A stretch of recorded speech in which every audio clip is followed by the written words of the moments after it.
तुम औरों की आवाज सुन रहे हो, और चीजों की आवाज सुन रहे हो, इस सारे शोर को सुन रहे हो, पर अपनी आवाज तुमने आज तक नहीं सुनी है। उस आवाज की एक ही प्रार्थना है, और वो प्रार्थना है कि अपने जीवन के अंदर असली सुख और असली शांति होनी चाहिए। नकली नहीं, असली। बात की शांति नहीं, देशों के बीच की शांति नहीं, बाहर के संसार की शांति नहीं, अंदर हृदय की जो शांति है वो होनी चाहिए। क्या है कि एक दिन सबको जाना है,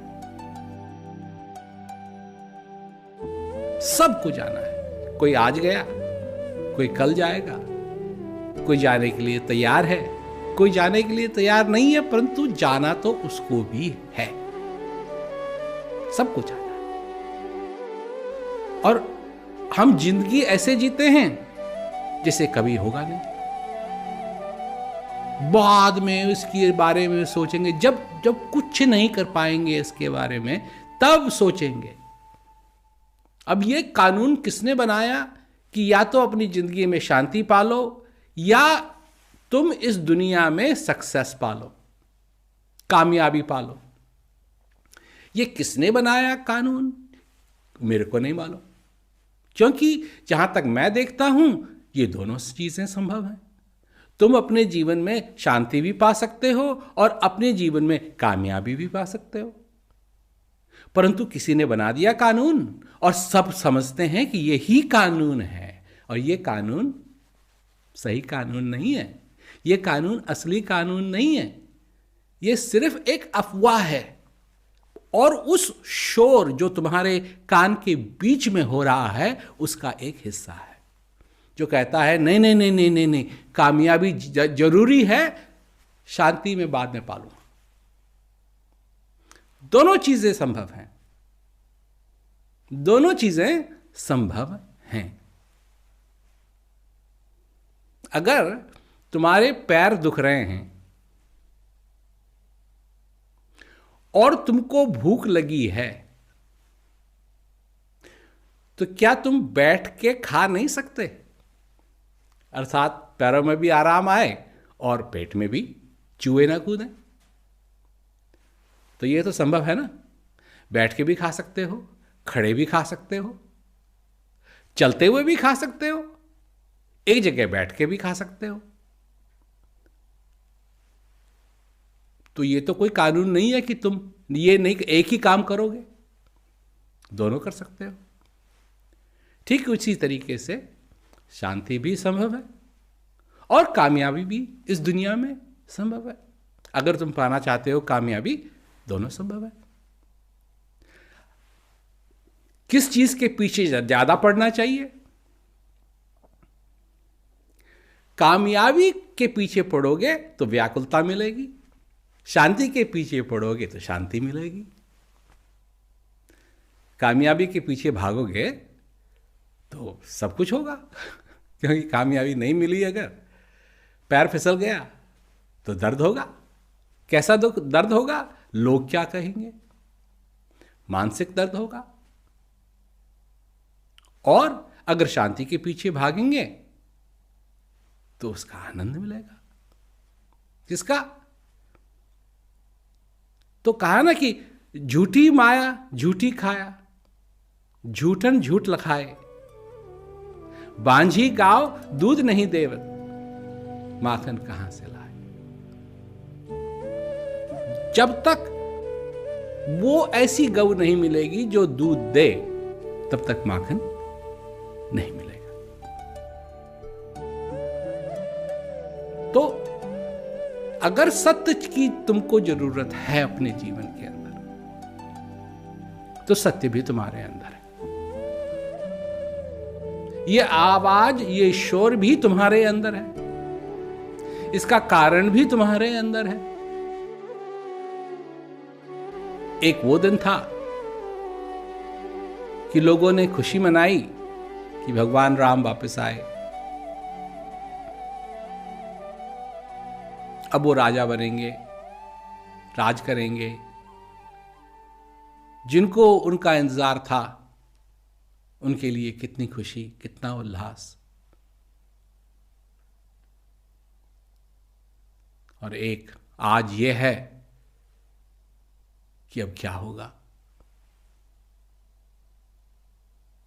क्या होगा। जिस राम के आने से लोग इतने खुश हुए, क्या वो राम तुम्हारे हृदय में विराजमान नहीं है? बिल्कुल है। क्या वो राम, क्या उस राम का राज अयोध्या में हो या न हो, परंतु कम से कम तुम्हारी नगरी में तो हो। उस राम का राज तुम्हारे जीवन में तो हो।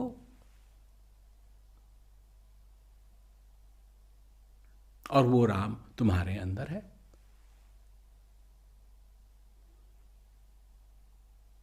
पर उस राम को जाना या नहीं? जो अंदर बैठा राम है, उसको धनुष बाण की जरूरत नहीं है। ना वो कभी वनवास गया, न कभी वो वनवास जाएगा। जब तक तुम्हारे अंदर ये श्वास आ रहा है, जा रहा है, उस राम का राज तुम्हारे राज्य में बरकरार है।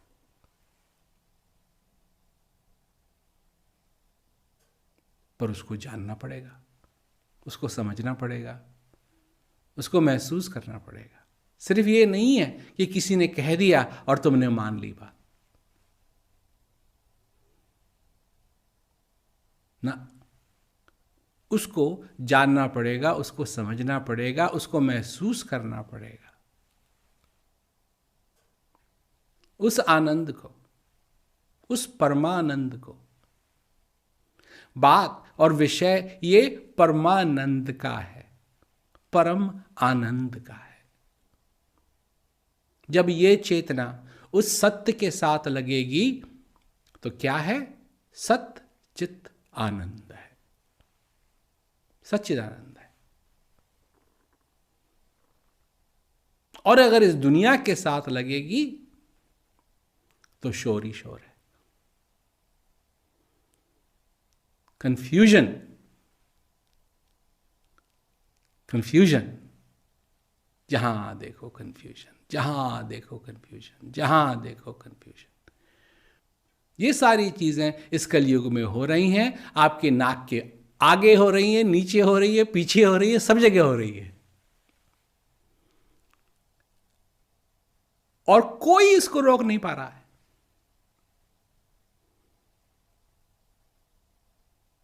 कहां गई, कहां बैठा है ये कलयुग? जब पांडवों को लगा कि अब उनका समय आ गया है, तो सारा अपना राजपाट परीक्षित को सौंप के चल दिए। अब एक दिन परीक्षित जा रहा था तो कलयुग आया, क्योंकि दूसरा युग तैयार हो गया। अब कलयुग बहुत जगह फैल गया था, परंतु इसके राज में नहीं था।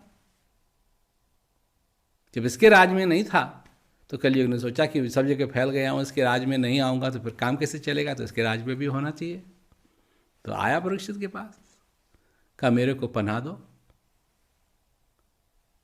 मुझे आश्रय दो।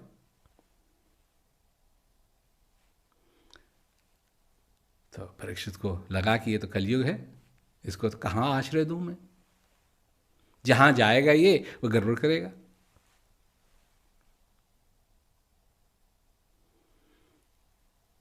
तो कहाँ उसको आश्रय दिया जाए, कहाँ वो रह सके? तो वो कहता है परीक्षित, मैंने आपसे, आप राजा हैं और राजा का ये धर्म है कि जो उसके पास आए और उससे आश्रय मांगे वो उसको आश्रय दे, तो मुझे दीजिए। तो परीक्षित ने सोचा कि और तो कहीं रखूंगा तो फिर गड़बड़ करेगा, ये इसको ही मैं अपने दिमाग में रख लेता हूँ। तो परीक्षित को कहा कि तू मेरी बुद्धि में आ जा। पर परीक्षित ने कहा कलयुग को कि मेरी बुद्धि में आ जा। और परीक्षित बड़ा खुश हो गया कि उसका तो धर्म पूरा हुआ। और परीक्षित तो ये लगा कि अब मैं इस पे नजर रख सकूंगा। और उधर कलयुग बड़ा खुश हुआ। क्यों खुश हुआ? कि इसकी बुद्धि में अगर मैं आ गया तो ये तो गया, बैठ गया। कुछ दिनों के बाद परीक्षित गया, क्या कहते हैं, शिकार करने के लिए। प्यास लगी, आश्रम था, आश्रम में गया तो वहाँ जो गुरु महाराज थे बैठे हुए थे, ध्यान कर रहे थे। परीक्षित ने कहा जी पानी दे दो। तो उन्होंने कुछ नहीं कहा, पानी दे दो, कुछ नहीं, कोई नहीं हिला। परीक्षित को लगा कैसा आदमी है, क्योंकि कलयुग बैठा हुआ था बुद्धि में, ये कैसा आदमी, मैं इससे पानी मांग रहा हूँ ये पानी नहीं दे रहा है। तो